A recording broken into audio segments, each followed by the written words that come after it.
괜찮아. 이제 곧 나을 거야. 조금만 참아. 짐승도 살려내던 소년이 죽어가던 노인을 구해냅니다. 아들은 나를 죽이려 독을 쓰고 피 한 방울 안 섞인 너는 나를 살리는구나. 아들에게 버림받은 양반과 그를 구한 천안고와 소년, 피보다 진한 인연으로 얽힌 두 사람. 구름야담의 이야기가 계속될 수 있도록 구독과 좋아요로 응원의 마음을 보태주세요. 자, 그럼 오늘도 감동적인 옛날 이야기 지금 바로 시작합니다. 옛날 옛적 폭설이 휘몰아친 밤이었지요. 낡은 움막 안에서는 열셋 남짓한 소년 하나가 끙끙 앓는 노루의 다리를 살피고 있었습니다. 소년의 이름은 명길이었습니다. 일찍이 부모를 여의고 홀로 약초를 캐며 살아가는 고아였지요. 마을 사람들에게 명길은 그저 약초나 캐는 천한 아이에 불과했습니다. 하지만 명길에게는 남들이 모르는 비범한 재주가 있었습니다. 돌아가신 아버지께서 물려주신 낡은 동의보감을 달달 외워 산짐승들의 병을 척척 고쳐내는 신통한 능력이었지요. 명길은 노루의 머리를 쓰다듬으며 다정하게 말했습니다. 괜찮아. 이제 곧 나을 거야. 조금만 참아. 노루는 슬픈 눈으로 명길을 바라보았습니다. 명길은 가느다란 침을 꺼내 노루의 다리 혈자리에 조심스레 꽂았습니다. 아프지 않을 거야. 내가 도와줄게. 그러자 놀라운 일이 벌어졌습니다. 방금 전까지 죽을 듯 신음하던 노루가 거짓말처럼 편안해했지요. 노루는 고맙다는 듯 명길을 한번 돌아보고는 눈보라 속으로 사라졌습니다. 명길은 흐뭇한 미소를 지으며 동의보감을 소중히 품에 안았습니다. 이튿날 새벽 명길은 약초를 캐러 산으로 올라갔습니다. 눈보라는 한풀 꺾였지만 여전히 매서운 바람이 불어댔지요. 명길은 언손을 호호 불며 겨우내 약효가 좋다는 산삼을 찾아 헤맸습니다. 그런데 바위 아래 눈밭에 무언가 쓰러져 있었습니다. 명길이 다가가 보니 화려한 비단 두루마기를 입은 노인이 피를 토하며 죽어가고 있었습니다. 얼굴은 사색이 되어 있었고 입술은 시퍼렇게 질려 있었지요. 명길은 재빨리 노인의 몸을 살폈습니다. 그러다 목덜미에서 무언가를 발견했습니다. 가느다란 독침이었지요. 명길은 숨을 죽였습니다. 이것은 단순한 조난이 아니었습니다. 바로 그때였습니다. 어디로 갔어? 샅샅이 찾아. 멀리서 사람들의 고함 소리가 들려왔습니다. 명길은 등골이 오싹해졌지요. 저 자들이 이 노인을 죽이려 한 자객들임이 분명했습니다. 명길은 잠시도 망설이지 않았습니다. 왜소한 체구였지만 산에서 단련된 힘으로 노인을 짊어졌습니다. 그리고 자신이 사는 산중턱 움막을 향해 죽으림을 다해 달렸지요. 다행히 거센 눈보라가 두 사람의 발자국을 금세 지워주었습니다. 자객들은 코앞에서 흔적을 놓치고 산을 헤매다 결국 발길을 돌렸습니다. 명길은 움막 안에서 숨죽인 채 그들이 완전히 사라질 때까지 기다렸지요. 명길은 노인을 움막 안 아랫목에 조심스레 눕혔습니다. 바람이 숭숭 들어오는 낡은 움막이었지만 그나마 따뜻한 곳이었지요. 노인은 식은땀을 흘리며 가쁜 숨을 몰아쉬고 있었습니다. 명길은 선반에서 낡은 동의보감을 꺼내 펼쳐 놓았습니다. 잡병편을 펼친 명길은 말려둔 약초를 태워 연기를 피웠습니다. 그리고 가느다란 침을 꺼내 노인의 혈자리에 하나씩 꽂아 나갔지요. 밖에서는 위민거리는 바람 소리와 자객들의 고함이 희미하게 들려왔습니다. 안에서는 명길이 숨을 죽인 채 침을 놓는 소리만 작게 울렸지요. 긴장된 순간이었습니다. 명길은 독침이 박혀 있었던 목덜미의 사혈에서 도끼를 빼냈지요. 그리고는 밤새도록 노인의 곁을 지키며 약초 연기를 계속 쐬게 했습니다. 사흘이 지났습니다. 노인이 천천히 눈을 떴습니다. 흐릿한 눈동자로 주변을 둘러보던 노인은 명기를 발견하고 떨리는 입술을 열었지요. 고맙구나. 명길은 묽은 미음을 끓여 노인에게 한 숟갈씩 떠 넣어 주었습니다. 미음을 삼킨 노인은 한참을 망연자실하다가 갑자기 오열하기 시작했습니다. 내가 어찌 이런 짐승을 낳았단 말이냐. 명길이 놀라 물었습니다. 무슨 일이 있으셨습니까? 노인은 떨리는 목소리로 말했습니다. 나는 한양에 사는 서대감이다. 며칠 전 약속이 있어서 강원도까지 먼 길을 왔지. 그런데 주막에 머물던 밤, 내 방에 자객들이 들이닥쳤다. 서대감의 눈에서 눈물이 흘러내렸습니다. 자객들이 나를 끌고 가며 서로 말하더구나. 서진사 나리께서 약속하신 돈을 꼭 주실 것이다 라고 말이야. 서진사는 내 친아들이란다. 명길은 숨을 죽이고 들었습니다. 놈들이 나를 눈 덮인 산속에 버리고 목덜미에 무언가를 찌르더니 사라졌지. 그 뒤로는 아무것도 기억나지 않는구나. 서대감은 명길의 손을 꼭 쥐었습니다. 내 자식놈이 유산을 노리고 나를 죽이려 했구나. 이 못난 애비가 짐승을 키웠어. 며칠이 더 지났습니다. 서대감은 쓰러져가는 운막천장과 자신을 살리려 쪽잠을 자는 꼬질꼬질한 아이를 보았습니다. 이 아이가 핏줄보다 나은 사람이라는 것을 느꼈지요. 서대감은 기력을 되찾자 벌떡 일어났습니다.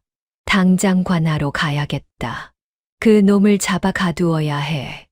명길이 황급히 서대감의 옷자락을 붙들었습니다. 안 됩니다. 왜 그러느냐? 명길은 조심스레 말했습니다. 지금 가시면 확실한 물증이 없어 오히려 당하십니다. 자객들은 이미 멀리 달아났을 것이고 서진사는 대감마님께서 조난당하셨다고 둘러댈 것입니다. 서대감은 주먹을 불끈 쥐었습니다. 명길이 덧붙였습니다. 아마도 서진사는 벌써 장례를 준비하고 있을 것입니다. 그런데 대감마님께서 멀쩡히 돌아가시면 어찌 되겠습니까? 그놈이 또 자객을 보내겠지. 그렇습니다. 이번에는 더 치밀하게 말입니다. 서대감은 한참을 생각에 잠겼습니다. 그리고 천천히 고개를 끄덕이며 말했습니다. 옳은 말이구나.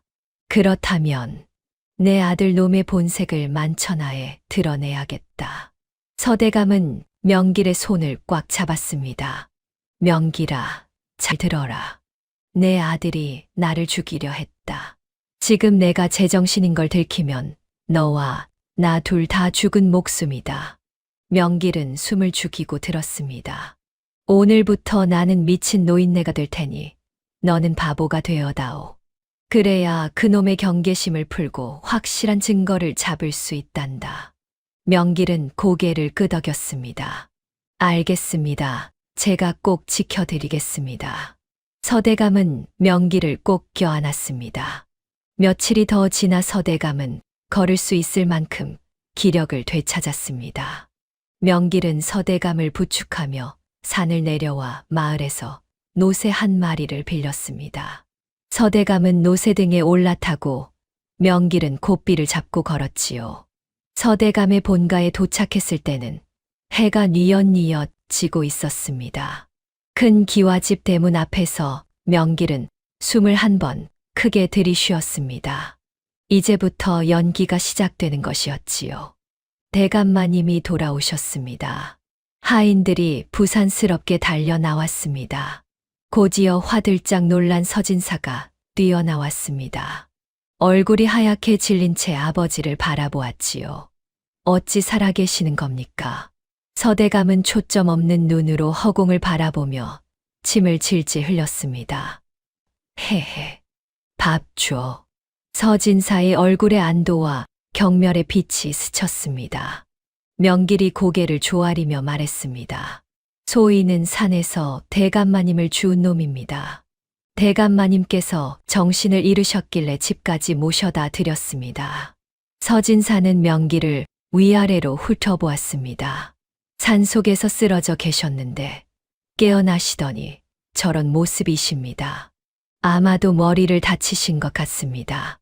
서진사는 속으로 쾌지를 불렀습니다. 독침이 뇌를 상하게 만들어 노망이 든 것 같았습니다.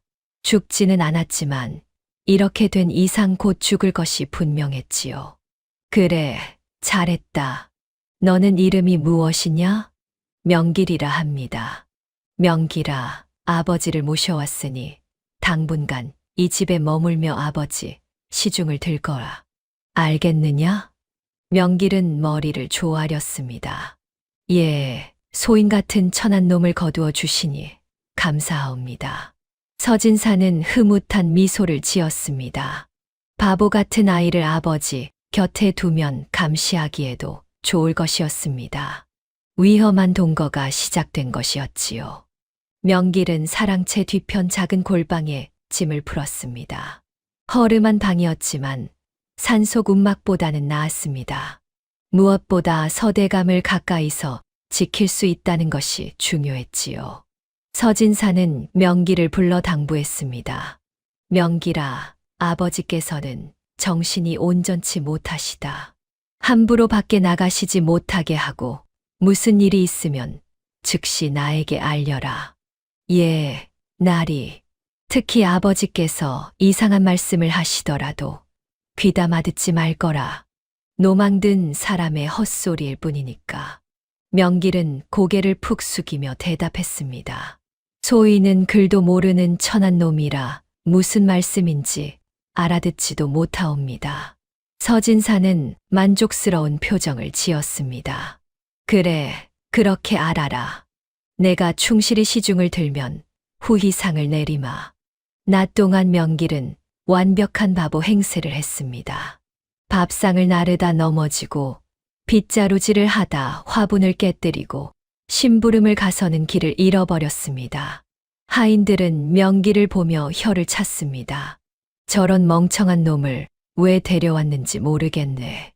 나리께서 불쌍히 여기신 거지. 원래 마음씨가 좋으시잖아.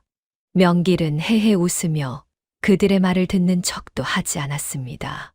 서대감의 방에서는 연신 헛소리가 들려왔습니다. 밥 주오. 헤헤헤. 응가 마려워. 하인들은 코를 막으며 서대감의 방을 피했습니다. 오직 명길만이 서대감의 시중을 들었지요. 다음 날 아침 명길은 서대감의 방을 청소하고 있었습니다. 서진사가 방문을 열고 들어왔습니다. 그리고 아무 이유 없이 명길의 정강이를 발로 찼지요. 이놈아, 똑바로 청소해.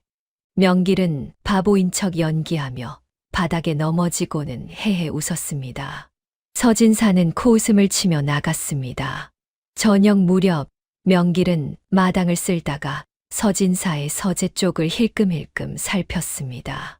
서진사가 급하게 어디론가 나가는 모습이 보였습니다. 명길은 그 뒷모습을 눈에 담았지요. 밤이 깊어갔습니다. 사랑채의 불이 모두 꺼지고 정막만이 흘렀습니다. 명길은 서대감의 방문을 조용히 닫고 안쪽 문빗장까지 걸었지요. 오늘 수상한 것들을 보았습니다. 서대감의 흐릿했던 눈빛이 순식간에 형형하게 살아났습니다. 무엇을 보았느냐? 서진사께서 낮에 급하게 어디론가 다녀오셨습니다. 돌아올 때 옷에서 술 냄새가 났고 품 안에 무언가를 숨기고 계셨습니다. 서대감은 주먹을 불끈 쥐었습니다. 또 무엇이 있느냐? 밤마다 서재에서 누군가와 만나십니다. 오늘은 낯선 산에 둘이 다녀갔는데 흉악한 얼굴들이었습니다. 서대감은 깊은 한숨을 내쉬었습니다. 명길아, 내가 평생을 바쳐 키운 건 자식이 아니라 짐승이었구나. 명길은 조용히 서대감의 곁에 앉았습니다. 내 핏줄이 섞인 놈은 나를 죽이려 독을 쓰고 피 한 방울 안 섞인 너는 나를 살리려 하는구나. 서대감의 눈에서 눈물 한 방울이 흘러내렸습니다. 명길은 서대감의 손을 꼭 잡았습니다. 낮에는 바보로, 밤에는 탐정으로 사는 이중 생활이 계속되었습니다. 며칠이 지나는 동안 명길은 집안의 모든 것을 관찰했습니다. 그러던 중 이상한 점을 발견했습니다. 서진사의 아내인 윤 씨 부인이 밤마다 안채에서 한숨을 쉬는 것이었지요. 윤 씨 부인은 단아하고 조용한 분이었습니다. 하지만 명길은 그녀가 남편 몰래 가슴을 치며 괴로워하는 모습을 여러 번 목격했습니다. 깊은 시름에 빠진 얼굴이었지요. 어느 날 저녁 명길은 마당을 쓸며 윤 씨 부인을 살폈습니다. 부인은 우물가에 앉아 하늘을 바라보고 있었습니다. 그 얼굴에는 말할 수 없는 슬픔이 가득했지요. 명길은 조심스럽게 다가갔습니다. 마님, 소인이 산에서 약초를 캐왔습니다. 윤 씨 부인이 고개를 돌렸습니다. 약초. 예, 마님. 이것을 다려 드시면 가슴 답답한데 좋사옵니다. 명길은 품에서 말린 약초 몇 뿌리를 꺼내 조심스레 내밀었습니다. 윤 씨 부인은 잠시 망설이다가 약초를 받았습니다. 고맙구나, 명길아. 마님께서 편찮으신 것 같아 감히 올립니다. 부디 건강하십시오. 명길은 고개를 조아리고 물러났습니다. 윤 씨 부인은 손 안에 약초를 물끄러미 바라보았습니다. 이 어린 아이가 자신의 마음 속 병을 알아본 것이었지요. 그날 밤 윤 씨 부인의 방에서 약 다리는 냄새가 은은하게 퍼져 나왔습니다. 며칠 뒤 서진사는 명길을 의심하기 시작했습니다. 아버지가 생각보다 오래 살아있고 명길이라는 아이가 늘 곁을 지키는 것이 마음에 걸렸습니다. 진짜 바보가 맞는지 확인해 보기로 했지요. 그날 아침 일찍 명길은 서진사가 부엌으로 가는 것을 보았습니다. 평소에는 부엌에 가지 않던 서진사였습니다. 명길은 수상한 낌새를 느꼈지요. 오늘 무슨 일이 생길 것 같구나. 명길은 서둘러 자신의 방으로 가서 약주머니를 뒤졌습니다. 그리고 해독 효과가 있는 약초를 몇 뿌리 씹어 삼켰지요. 만약을 대비해야 한다. 점심때였습니다. 서진사는 일부러 상한 고기를 서대감의 밥상에 올렸습니다. 그리고 명길을 불렀지요. 명길아, 이 고기가 상했는지 안 상했는지 내가 먼저 먹어보거라. 명길은 잠시 고기를 바라보았습니다. 코를 찌르는 냄새가 났습니다. 분명 상한 고기였지요. 하지만 망설이는 순간 의심을 살 것이 뻔했습니다. 예, 나리. 명길은 주저없이 고기 한 점을 집어 입에 넣었습니다. 그리고 허겁지겁 씹으며 웃었습니다. 아이고, 만나라. 이렇게 만난 고기는 처음이옵니다.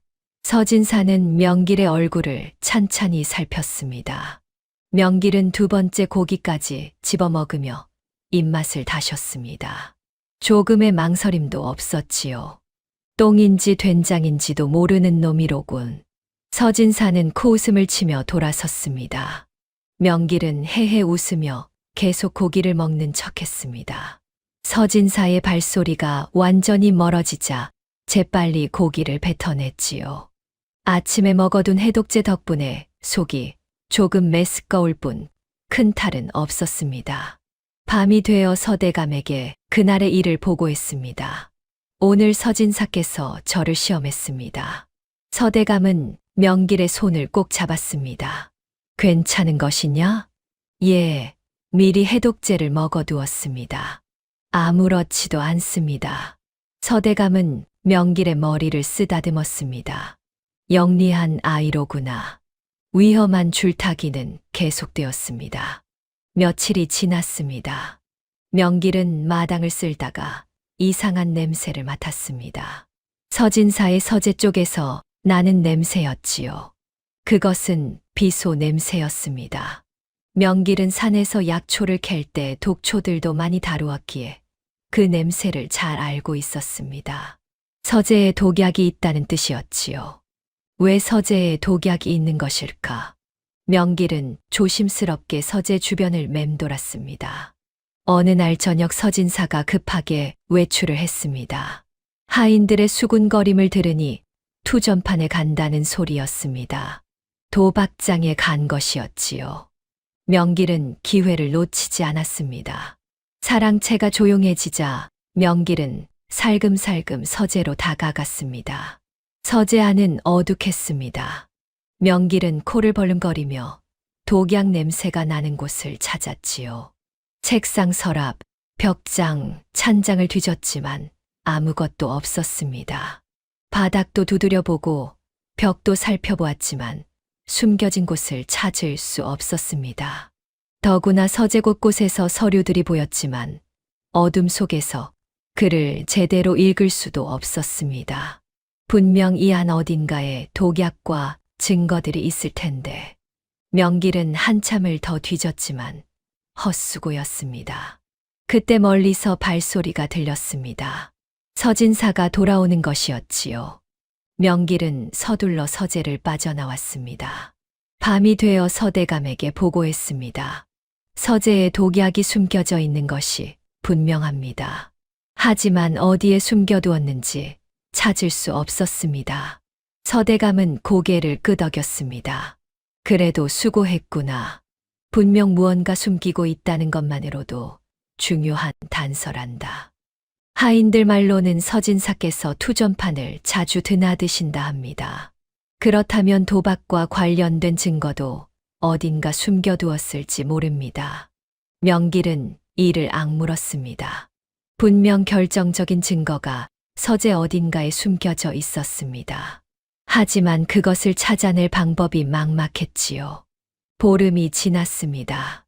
서대감이 생각보다 오래 살아 있어서 서진사는 점점 조바심이 났지요. 엎친 데 덮친 격으로 도박빚을 독촉하는 자들이 찾아왔습니다. 서진사 나리, 빚을 갚으셔야지요. 더 이상은 기다릴 수 없습니다. 조금만 더 기다려주게. 곧 아버지께서. 언제까지 기다리란 말입니까? 대감마님은 아직도 살아계시지 않습니까? 서진사는 이를 갈았습니다. 이러다간 내가 먼저 파산하겠구나. 서둘러야 해. 며칠 뒤 서진사는 밖에서 한 사내를 데려왔습니다. 허름한 도포를 입고 약 괴짝을 든 사내였습니다. 얼굴에는 수상한 기운이 가득했지요. 진찰해 주시게. 사내는 서대감의 방으로 들어갔습니다. 명길은 방 밖에서 긴장한 채 엿들었습니다. 사내가 진짜 의원이 아니라는 것을 직감했지요. 사내는 서대감의 맥을 짚는 척하며 말했습니다. 기력이 많이 쇠하셨습니다. 이대로 두면 위험하십니다. 서진사가 물었습니다. 그럼 어찌해야 합니까? 부자탕을 쓰셔야 합니다. 독성이 강하지만 기력을 돋우는 데는 이만한 약이 없지요. 명길은 깜짝 놀랐습니다. 부자탕은 잘못 쓰면 사람을 죽일 수도 있는 위험한 약이었지요. 사내가 덧붙였습니다. 하루에 3번, 열흘만 드시면 효험을 보실 것입니다. 서진사는 만족스러운 미소를 지었습니다.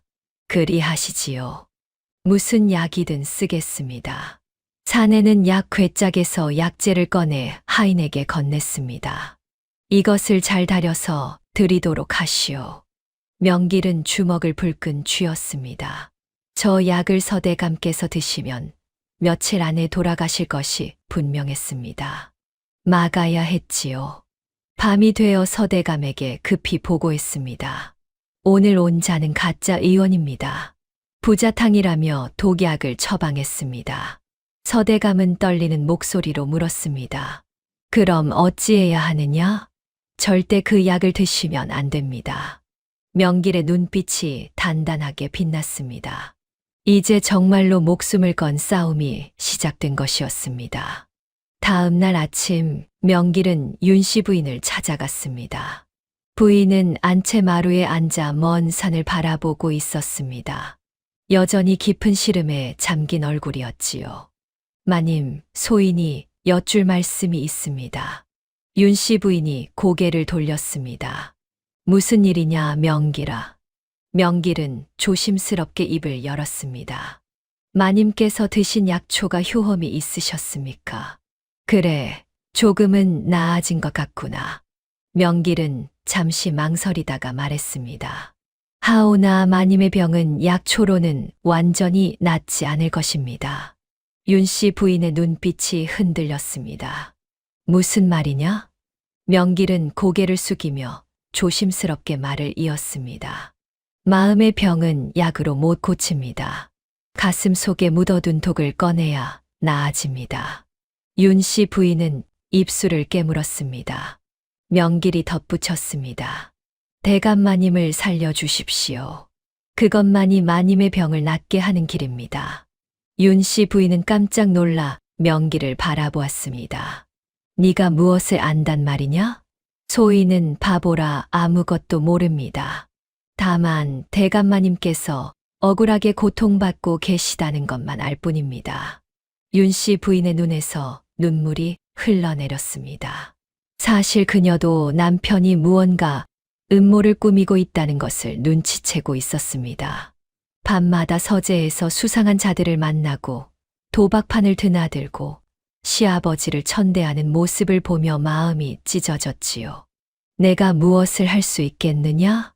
마님께서는 선한 분이십니다. 그 선한 마음으로 옳은 일을 하시면 됩니다. 명길은 깊이 고개를 숙였습니다. 윤 씨 부인은 한참을 울다가 천천히 입을 열었습니다. 내가 생각해보마. 명길은 물러났습니다.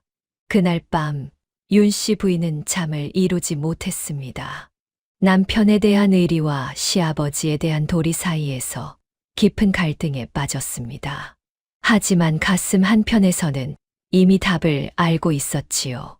옳은 일을 해야 한다는 것을 말입니다. 다음 날 가짜 의원이 달인 부자탕이 완성되었습니다. 하인이 김이 모락모락 나는 약사발을 받쳐 들고 서대감의 방으로 향했습니다.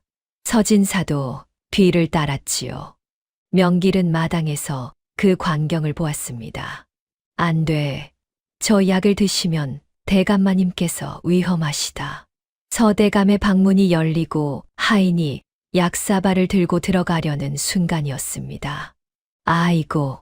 명길이 뛰어오다가 문지방에 걸려 넘어졌습니다. 그대로 하인과 부딪혔고 약사발이 공중으로 날아올랐지요. 약사발이 마루 바닥에 떨어져 산산조각이 났습니다. 검붉은 약물이 사방으로 튀었지요. 서진사가 벌겋게 달아올라 명길의 멱살을 잡았습니다. 이놈, 네가 지금 무슨 짓을 한 거냐? 죄송합니다. 소인이 그만 발을 헛디뎠습니다. 이놈을 당장 멍석마리로 말아버려라. 하인들이 달려와 명길을 끌고 가려 했습니다. 바로 그때였습니다. 서방님, 윤 씨 부인이 안채에서 나왔습니다. 실수지 않습니까? 명길이가 일부러 그런 것은 아닐 것입니다. 서진사가 소리쳤습니다. 부인, 이놈이 아버지 약을 엎질렀소. 그냥 둘 수 없소. 아이가 바보라 그런 것이지 고의가 아니지 않습니까? 약은 다시 다리면 되지 않겠습니까? 윤 씨 부인의 목소리는 차분했지만 단호했습니다. 서진사는 잠시 망설이다가 명길을 밀쳐냈습니다. 다음에 또 이런 실수를 하면 그때는 용서하지 않겠다. 명길은 바닥에 엎드려 연신 고개를 조아렸습니다. 죄송하옵니다. 죄송하옵니다. 서진사는 화를 사기지 못한 채 돌아섰습니다. 약을 다시 다려라. 하인들이 부산스럽게 움직였습니다. 명길은 윤 씨 부인을 힐끔 쳐다보았습니다. 부인은 아무 말 없이 안채로 돌아갔지요.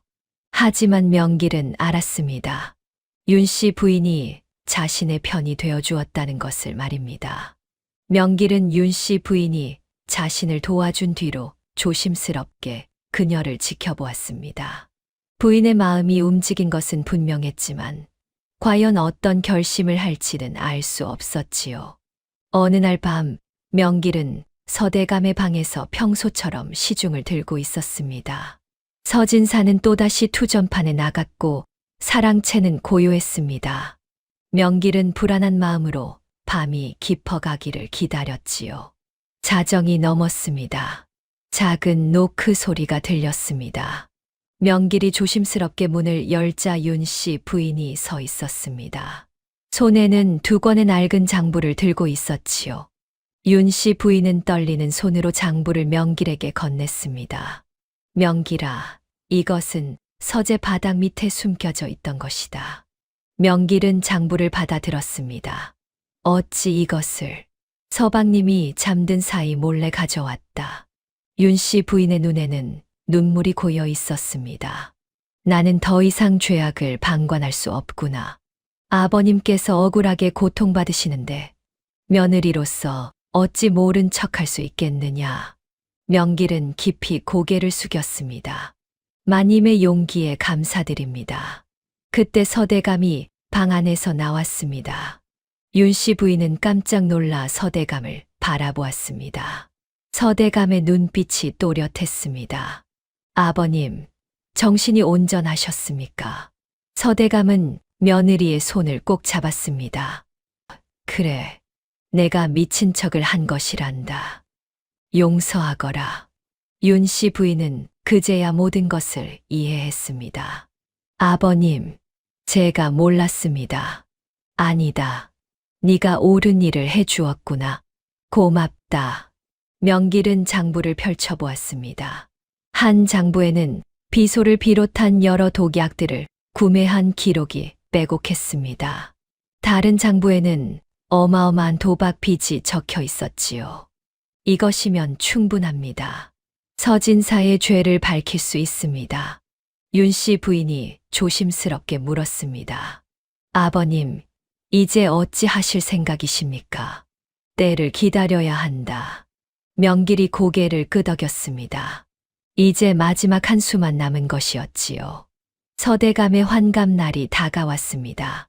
서진사는 마을 사람들을 초대해 성대한 잔치를 준비했지요. 아버지의 환갑을 온 동네 사람들과 함께 축하해야지요. 서진사는 환한 미소를 지으며 잔치 준비를 독려했습니다. 하지만 명길은 불길한 예감이 들었습니다. 환갑 잔치라니 분명 무언가 음모를 꾸미고 있을 것이다. 명길은 서진사의 일거수일투족을 살폈습니다. 환갑날 아침이 밝았습니다. 마당에는 큰 상들이 차려지고 마을 사람들이 하나둘 모여들기 시작했습니다. 모두들 서대감의 환갑을 축하하러 온 것이었지요. 서진사는 손님들을 맞으며 효자 행세를 했습니다. 아버지께서 노망이 드셨지만 그래도 환갑은 환갑이지 않습니까? 잘 모셔야지요. 사람들은 서진사를 칭찬했습니다. 참으로 효성이 지극하시구려. 저런 자식을 두어야 복이지. 명길은 이를 악물었습니다. 점심때가 되었습니다.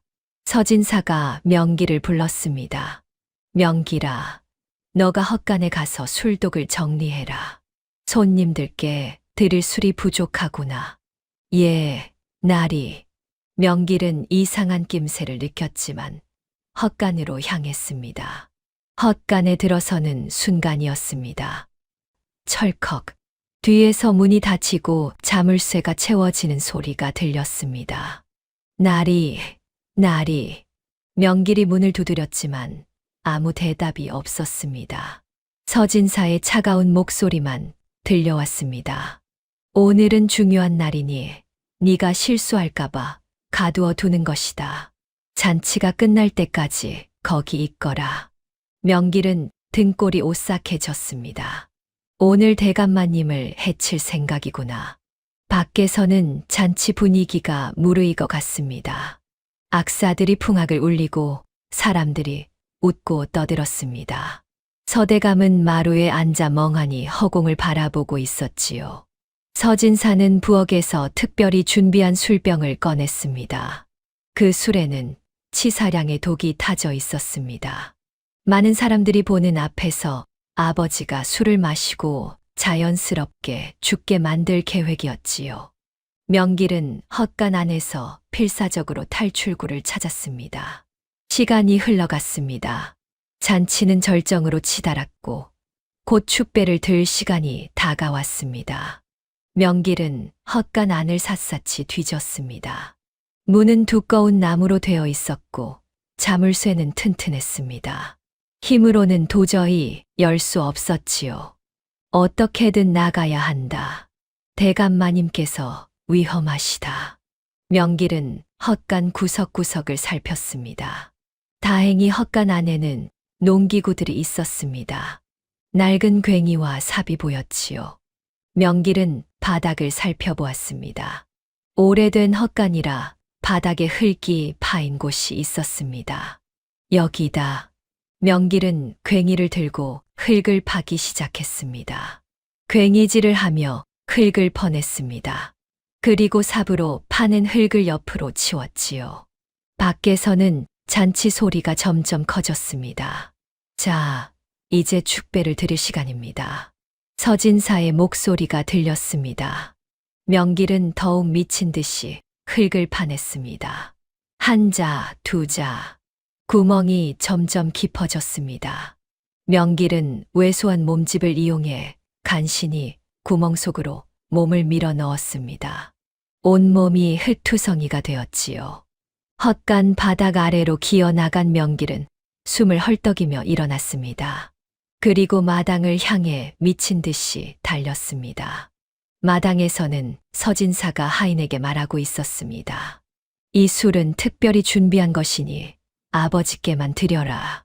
다른 손님들께는 저쪽 술독에 술을 드리고 하인이 고개를 끄덕이며 특별한 술병을 들고 서대감 앞으로 갔습니다.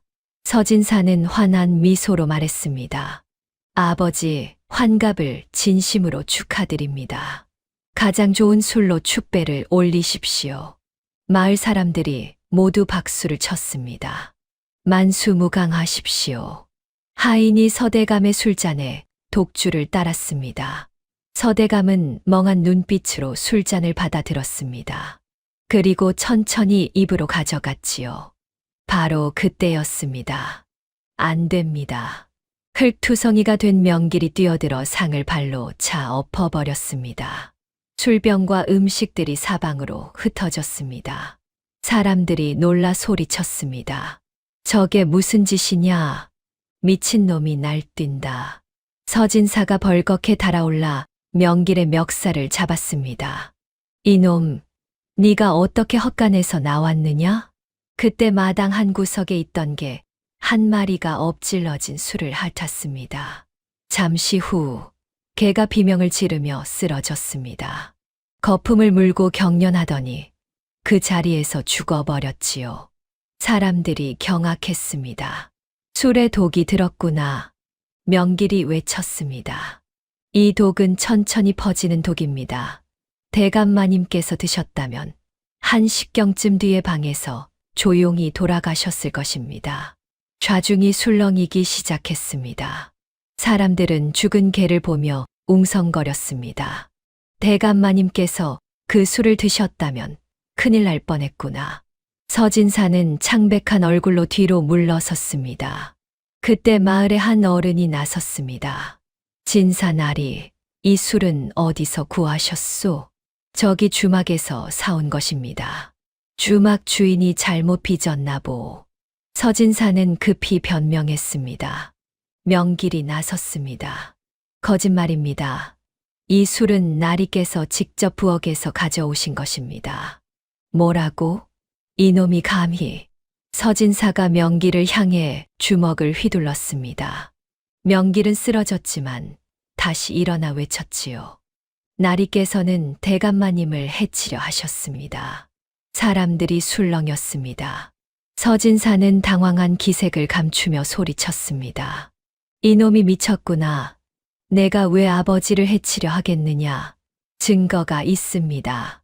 명길이 품에서 장부 2권을 꺼냈습니다. 이것은 나리께서 서재에 숨겨두신 독약 구매 장부와 도박 빚 장부입니다. 서진사의 얼굴이 클빛으로 변했습니다.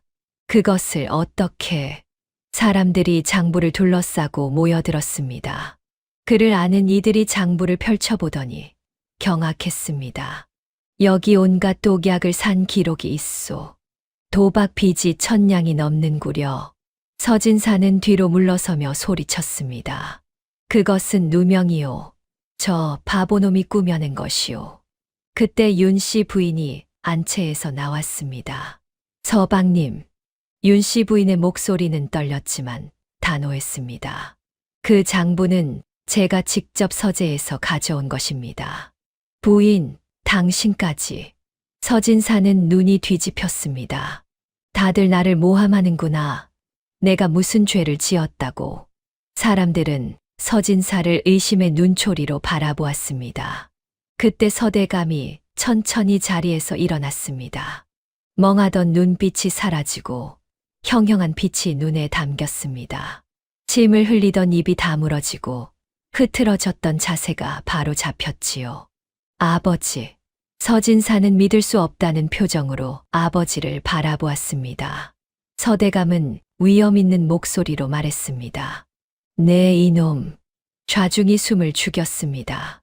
내 눈이 흐리고 귀가 먹은 줄 알았더냐? 서진사는 뒷걸음질 쳤습니다. 아버지 정신이 돌아오셨습니까? 나는 한 번도 정신을 잃은 적이 없다. 서대감의 목소리가 마당에 울려 퍼졌습니다. 니놈이 강원도에서 자객을 보내 나를 죽이려 했을 때부터 모든 것을 알고 있었다. 마을 사람들이 경악했습니다. 서진사는 그 자리에 주저앉았습니다.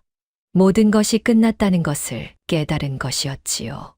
서대감은 서진사를 똑바로 바라보았습니다.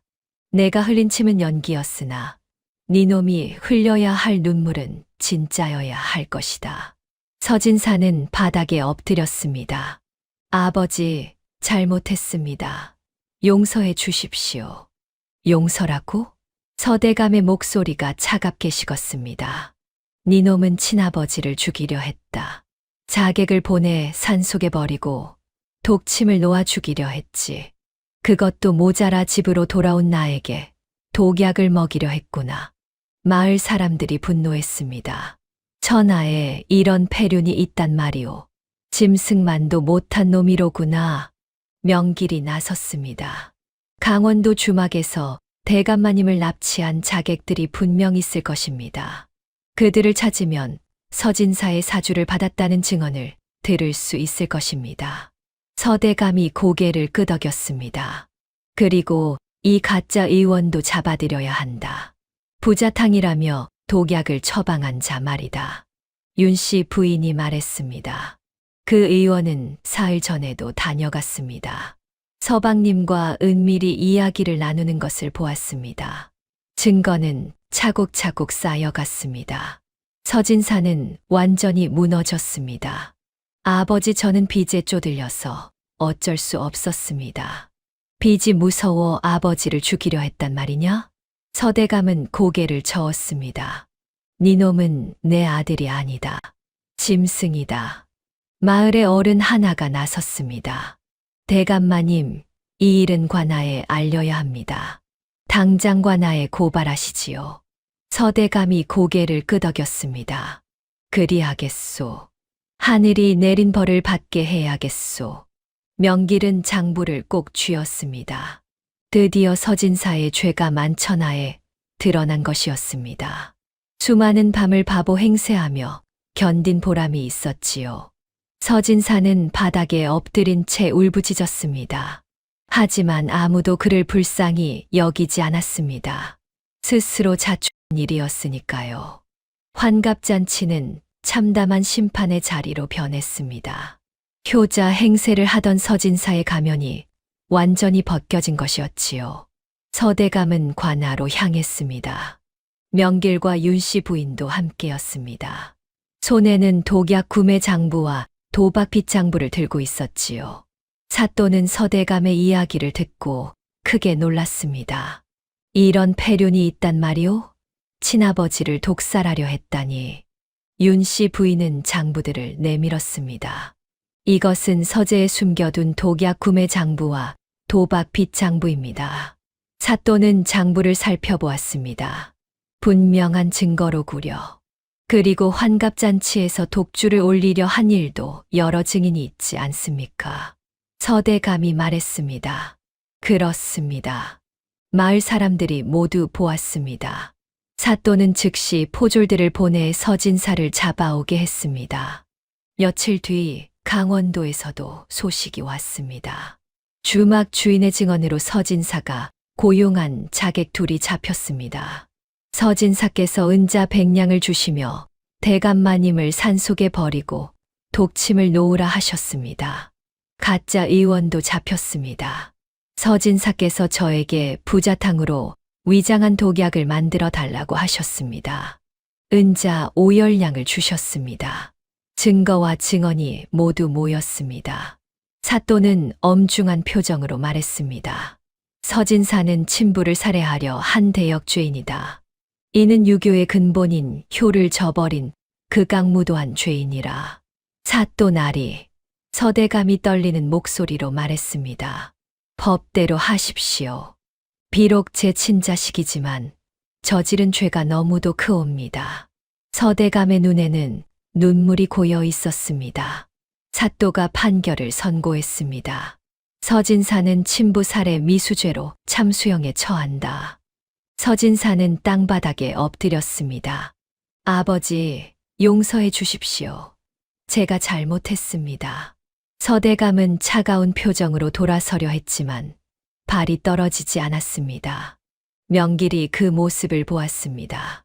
아무리 악한 짓을 했어도 서진사는 서대감의 유일한 아들이었습니다. 평생을 키우고 사랑한 자식이었지요. 짐승은 사람의 말을 하는 법이 아니다. 서대감은 떨리는 목소리로 말했지만 그 눈에서는 눈물이 흘러내렸습니다. 끌고 가거라. 포졸들이 서진사를 끌고 갔습니다. 서진사는 끌려가며 울부짖었습니다. 서대감은 그 뒷모습을 바라보다가 결국 주저앉고 말았지요. 내가 제대로 가르치지 못했구나. 명길이 서대감을 부축했습니다. 명길아, 이것이 옳은 일이겠지. 법은 지켜져야 하는 것이지. 명길은 고개를 끄덕였습니다. 옳은 일이십니다. 하지만 마음이 아프신 것도 당연하십니다. 윤씨 부인도 눈물을 흘렸습니다. 자객들과 가짜 의원도 각각 태형과 유배형에 처해졌습니다. 며칠 뒤 서대감은 사또를 찾아갔습니다. 사또 나리, 한 가지 청이 있습니다. 제 아들놈의 참수형을 감하여 종신 유배로 바꾸어 주십시오. 비록 죄는 크나 제가 아비로서 마지막 자비를 베풀고 싶습니다. 사또는 한참을 생각하다가 고개를 끄덕였습니다. 대감마님의 뜻을 헤아리겠습니다. 종신 유배로 감형하겠습니다. 서대감은 깊이 고개를 숙였습니다. 고맙습니다. 사또 나리. 관할을 나서는 서대감의 발걸음은 무거웠습니다. 아들을 살렸지만 그 무게는 평생 짊어지고 가야 할 것이었지요. 한 달이 지났습니다. 서대감은 집안을 정리하기 시작했습니다. 재산의 절반을 마을 빈민들을 위해 내놓았지요. 이 재산은 내가 평생 모은 것이지만 나 혼자만을 위한 것이 아니오. 어려운 이웃들과 나누고자 하오. 마을 사람들은 서대감의 덕을 칭송했습니다. 서대감은 윤씨 부인을 불렀습니다. 너에게 미안하구나. 아버님, 무슨 말씀이십니까? 네가 이 집에서 받은 고통이 얼마나 컸겠느냐. 이제 친정으로 돌아가 새로운 삶을 살 거라. 윤씨 부인은 눈물을 흘렸습니다. 아버님께서 베푸신 은혜를 평생 잊지 않겠습니다. 서대감은 윤씨 부인에게 넉넉한 재산을 나누어 주었습니다. 부인은 친정으로 돌아가 편안한 여생을 보낼 수 있었지요. 며칠 뒤 서대감은 명길을 불렀습니다. 명길아, 이리 오너라. 서대감은 명길의 손을 꼭 잡았습니다. 너는 내 목숨의 은인이다. 너가 아니었다면 나는 억울하게 죽었을 것이고 죄도 밝혀지지 못했을 것이다. 제가 마땅히 해야 할 일을 했을 뿐입니다. 서대감은 고개를 저었습니다. 아니다. 피 한 방울 섞이지 않은 네가 목숨을 걸고 나를 지켜주었다. 네가 진정한 내 자식이다. 오늘부터 너는 내 정식 양손자다. 이름도 서명길이라 하자꾸나. 명길은 눈물을 흘리며 절을 올렸습니다.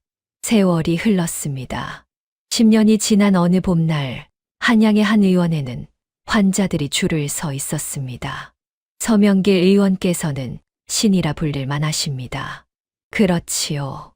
가난한 사람도 부자와 똑같이 정성껏 치료해 주시니까요. 의원 안에서는 이제 23이 된 명길이 환자를 돌보고 있었습니다. 할머니, 이 약을 하루에 3번 드십시오. 곧 나으실 것입니다. 고맙습니다, 의원님. 명길은 환자를 배웅하고 뒤뜰로 나왔습니다. 그곳에는 머리가 하얗게 센 서대감이 평상에 앉아 따뜻한 햇살을 쬐고 계셨습니다. 할아버지, 약 드실 시간입니다. 그래, 고맙구나. 서대감은 명길이 정성껏 달인 약을 받아 마셨습니다. 명길아, 네가 훌륭한 의원이 되어 이 할아비가 참으로 자랑스럽구나. 명길은 환하게 웃었습니다. 할아버님께서 저를 이끌어 주셨기 때문입니다. 서대감은 흐뭇한 미소를 지으며 명길을 바라보았습니다. 피는 물보다 진하다고들 하지만 진정한 가족은 피가 아니라 마음으로 이어지는 것이었습니다. 악한 일을 하면 반드시 벌을 받고 선한 일을 하면 반드시 복을 받는 법입니다. 서진사는 욕심에 눈이 멀어 아버지를 해치려 했지만 결국 벌을 받았고 명길은 진심으로 남을 도와 큰 복을 받았지요. 다음 영상을 빠르게 만나보시려면 좋아요와 구독을 눌러주세요. 지금 화면에 나오는 구름야담의 더 재미있는 영상들도 함께 해주세요.